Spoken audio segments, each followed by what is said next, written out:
I want to welcome everybody and thank you for taking 30 minutes out of your day for this talk. Can I move this, or does it stay here? I think you can take it out. That's what I wanted to do. Thanks. This talk is sponsored by Eckankar, the Religion of the Light and Sound of God. And my name is Christy Kay, and I work in the high-tech industry. We have 5 grown kids, and we now have 6 grandkids. And I'm also the local director of our Eckankar Center in Carrollton, in the Dallas area. And I'd like to introduce my co-speaker today. This is Austin Adu. He also works in high-tech, but he's a lot smarter than me. And he has a wife and 2 teenage children, or youth, I should say. And he's also a local cleric for Eckankar.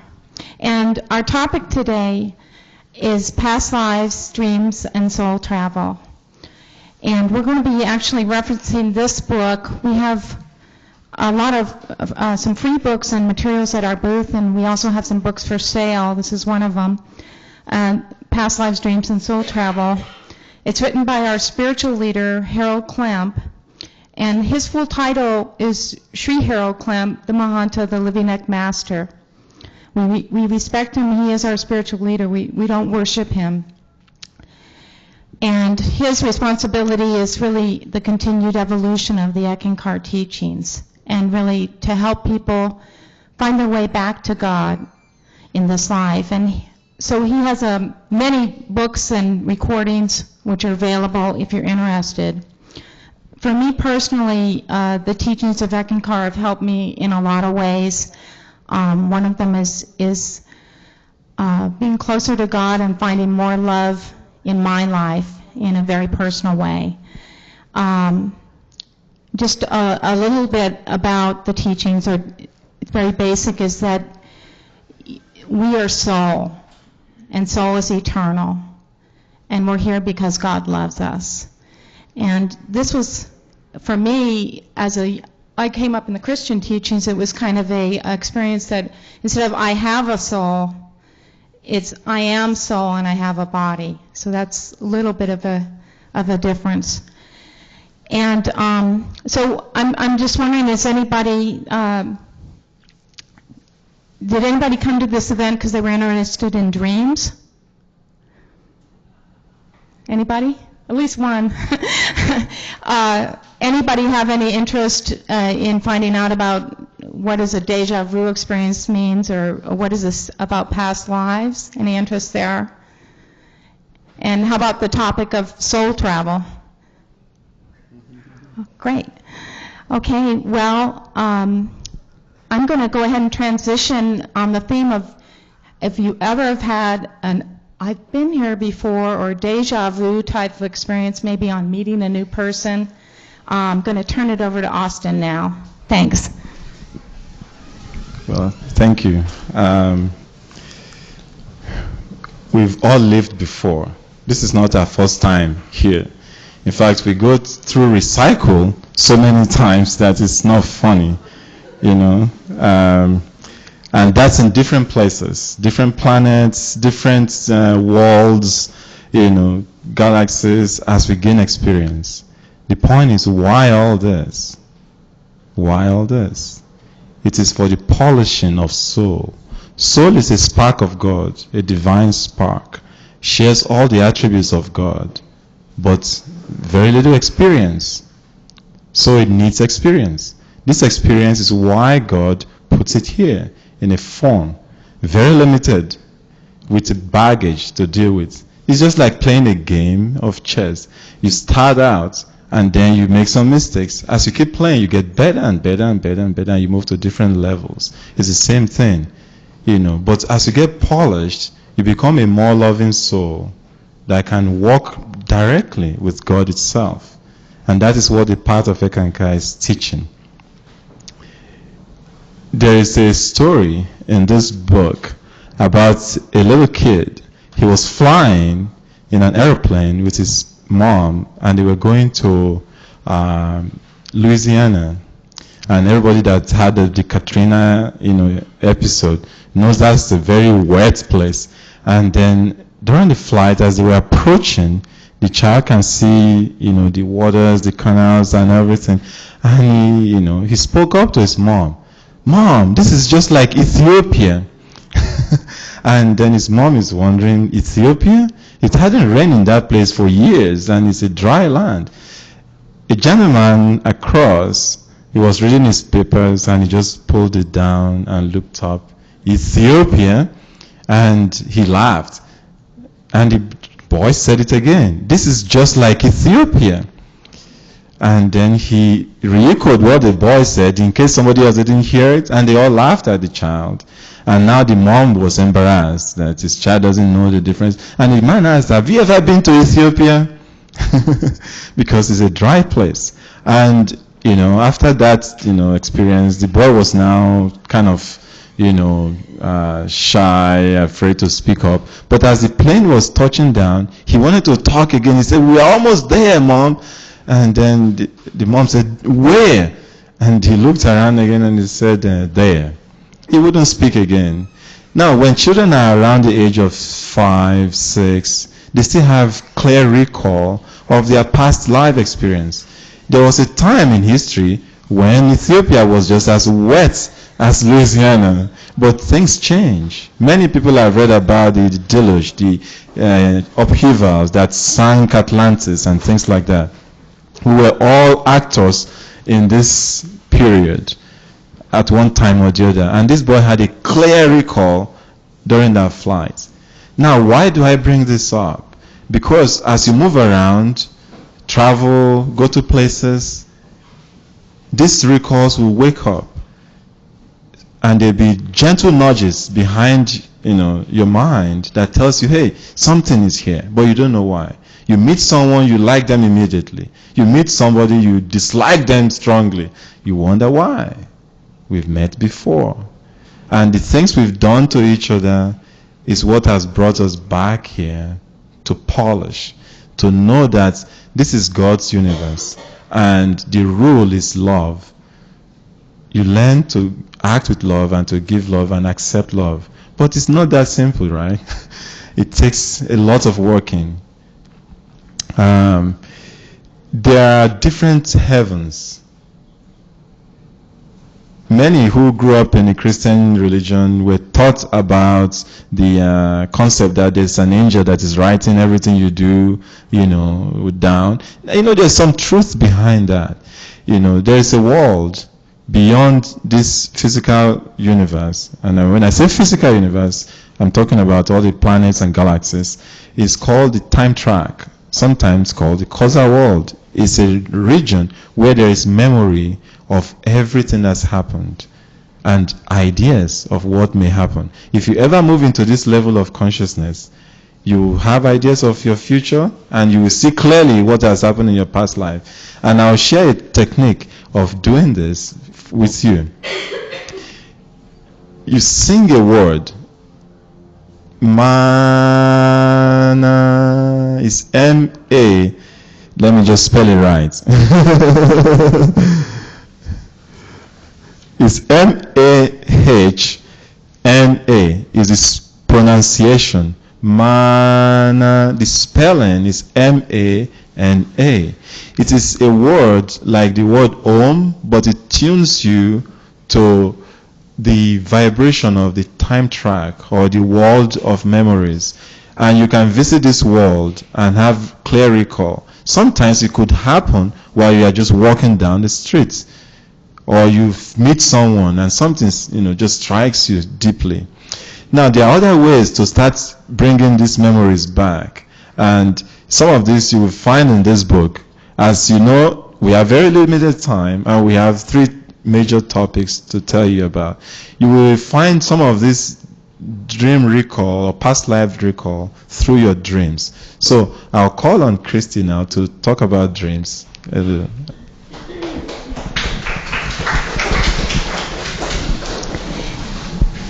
Thanks, Austin. Has anybody ever had a dream that helped you? in some way? The Ek, or the Holy Spirit, we call the Holy Spirit the Ek, its highest and most basic level comes to us as light and sound, but it can also speak to us through dreams. When some years ago, when I first heard of the teachings of Eckankar, and I wanted to know more about dreams, and I wanted to know about the light and sound, so I joined a class. And in the class that met, we were given different spiritual exercises so that we could start having recall of our dreams. And everybody else in the class was having these great spiritual experiences. I was remembering 0 from my dreams. And this happened the class would meet once a month. This happened for like 3 months. And so I was feeling pretty discouraged. And, I went through I'm too busy, maybe I'm not a spiritual person, and all of this. But then what the teacher said is, really put your love and sincerity into it. And so what I did was I did a spiritual exercise, which is the Hugh song. And the Hugh song is our love song to God. And if you sing it, it'll help you. And so what I did very simply was sang the Hugh song and put all my love into it that night for about 20 minutes. Went to bed, and I asked the dream master, the inner master, please help me remember my dreams. Well, in the middle of the night, one of my kids cried out, and by the way, my bed had a headboard. So I banged my head against the bed, sat up. Somehow the little nightlight had landed in my lap, shining on the journal, which was blank, of course, and the pencil was laying right there in my lap too. And guess what? I remembered my dream. It was a wonderful dream, and that's what got me on my way. So my real message is, if I can do it, you can do it. And so basically, some tips on that is to get enough rest, to request an answer to what it is that you want to learn about in your dreams, and to have paper and a writing utensil handy so that you can immediately record your dreams and insights when you wake up.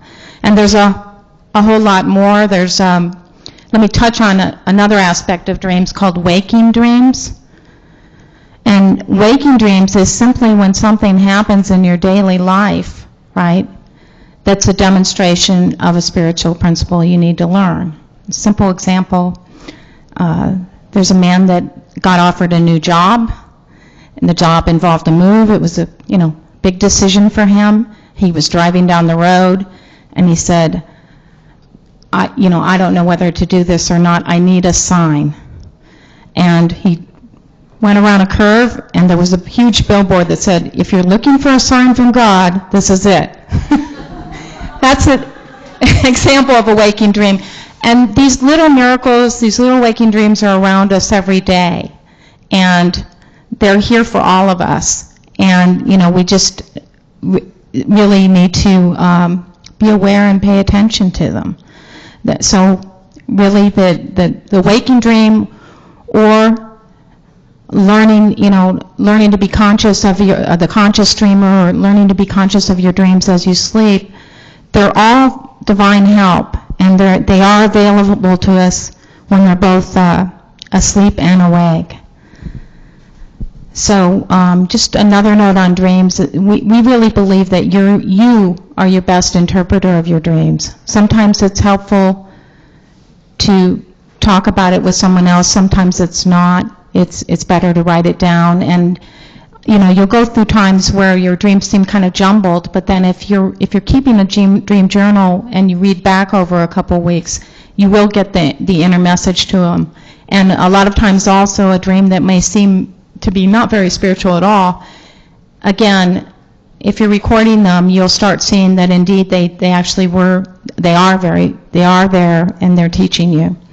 So really the message on dreams is that they can help us as soul, and that divine love is available to us all the time. even when we're sleeping.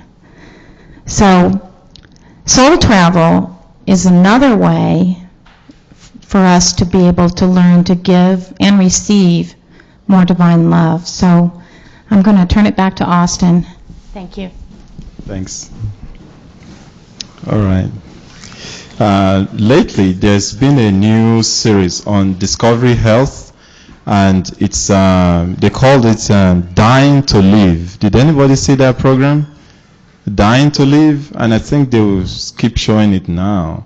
And what they found is that there are times when people die, and if they get them in quick enough, they can actually resuscitate them, by reversing the process, of, freezing, and they wake up again and they talk what's happened to them. Now, this lady, how they found this out was there was a particular individual that died or fell in a river, and I think they couldn't get him out, but she died clinically during that process. But they found when they got her to the clinic and tried to resuscitate her, and she finally came around. And the only explanation they found for that was her brain was completely cooled to the point that it was preserved for a while.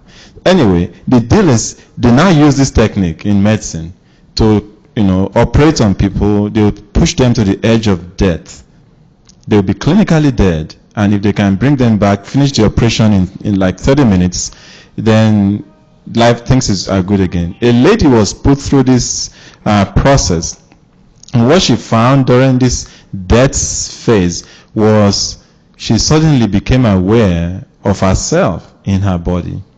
And then she had a weird noise, like a humming at the top of her head, and then she popped out. And then she could see another world. She saw a light that beckoned her, and she went towards it. She met her grandmother who had passed on, and the grandmother finally told her to come back, to the body, and she woke up anyway. But the point is, she was able to experience life beyond this life. And of course, those of you who read the Bible, there's a mention about die daily, yet I live by, St. Paul. What they are all talking about is the art of soul travel. Pythagoras, the Greek philosopher and scientist, mathematician, said, so that rising into the radiant ethers amidst the immortals shall be thyself a god. This is a process of expansion of consciousness, how we become godlike. Slowly, you go through this process of separating consciousness, coming to realize that you are soul, a divine spark of God, different from the body you wear, from the mind you have, from your emotions and your memory body. But you are soul, and this soul is eternal. It lives forever and is always there. Now, how do you gain this awareness? Through the teaching of Eckankar, you can gain this awareness. You take the first step probably through the dream state. How many of you have had dreams of flying? Those are soul travel dreams actually. These dreams are in real worlds. They are not just imagination woof wop. No, that is just a trick of the mind to confuse you so you don't think there's something else. When you dream, you are actually in another world. It is oftentimes the first heaven and beyond. Now, in Eckankar, we teach the technique of soul travel. I would share a simple way to have soul travel experience. When you are about to sleep, you're tired, you're just about to fall asleep. Don't allow yourself to completely fall asleep. In that phase when you're hovering between consciousness and unconsciousness, the analytical mind that argues, no, this is the only life, no, this doesn't exist, God is this or not, goes to sleep around that time. So soul can have full awareness. Just remember and say, I I am, don't use the I will, because soul is in the now. It doesn't deal with time and space. Say, I am in the first heaven, or I am in the favorite place I want to go to. Just keep saying it gently to yourself, and instantly you will pop out, and you'll be aware. You haven't gone anywhere, because this is not astral travel or any mind travel. All you've done is change the circumstances around you, which soul has the ability to do, and put it in another existence where you already are. And when you're done with that, you just think about here, and you're here immediately. Another technique is to sing the word Hugh, a love song to God. Like Hugh, and we'll listen briefly to a tape now that shares that technique. Now, we are doing this very fast because there isn't a lot of time to cover these grounds. But, I mean, this thing has helped me in many ways. There was a time, I was having an issue at work, because then I was working for a company that built computers. And I had this very troublesome manager. And he likes to argue and make my life miserable. I'm an anarchist, right? A member of Eckankar, and I soul travel. So every morning after a while, when I'm driving down, as soon as I'm about a mile from the office, boom, I'm just there in the office already. Through soul travel, I can see everything that's going to happen that day. And why do I have this? It's not so that I can now control my manager. It's so that I can take necessary steps to make life easier for both of us. Remember, this is the polishing of soul. It's not to come here and control others. It's to come here and learn to love others truly. So when I have this experience, and then when I go back, I would then, behave better, meaning avoid the confrontation because of that experience. And it's just my spiritual eye will just open, and I'm there, and I have the experience. Now we'll listen briefly to this talk, and we'll try the Hugh exercise together here. Yes. Okay. Press play. Yes. I guess. I live life to the fullest. Okay, this is gonna. In Eckankar, Can you hear it? Techniques, spiritual exercises to keep up these attitudes. I would love to have this really cool spiritual exercise that I could use when I need help. Could you share one with us?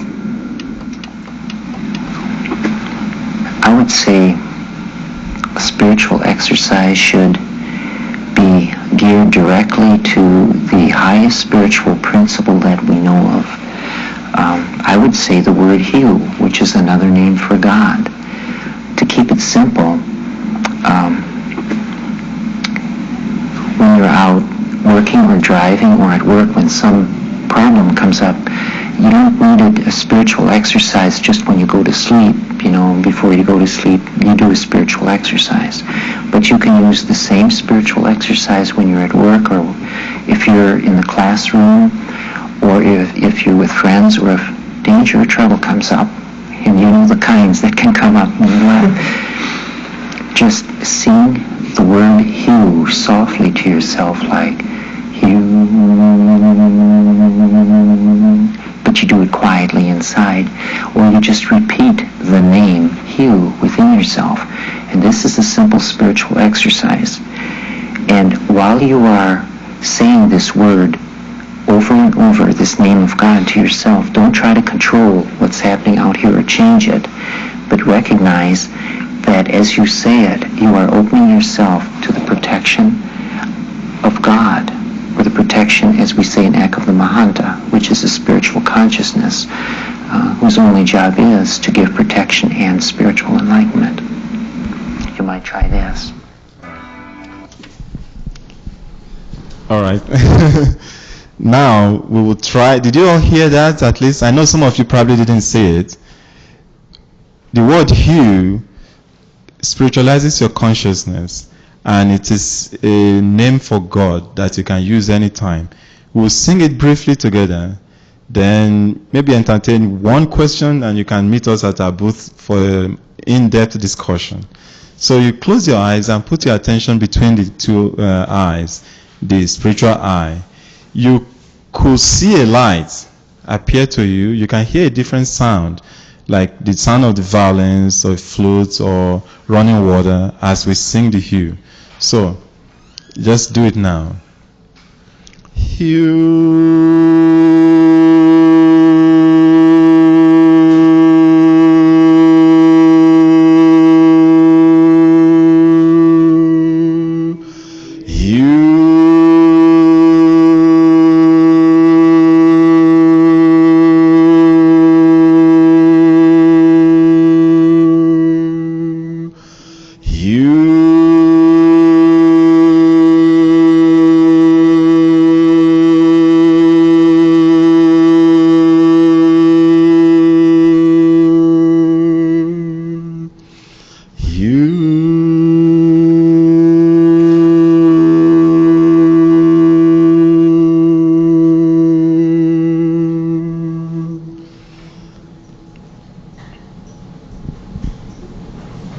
May the blessings be.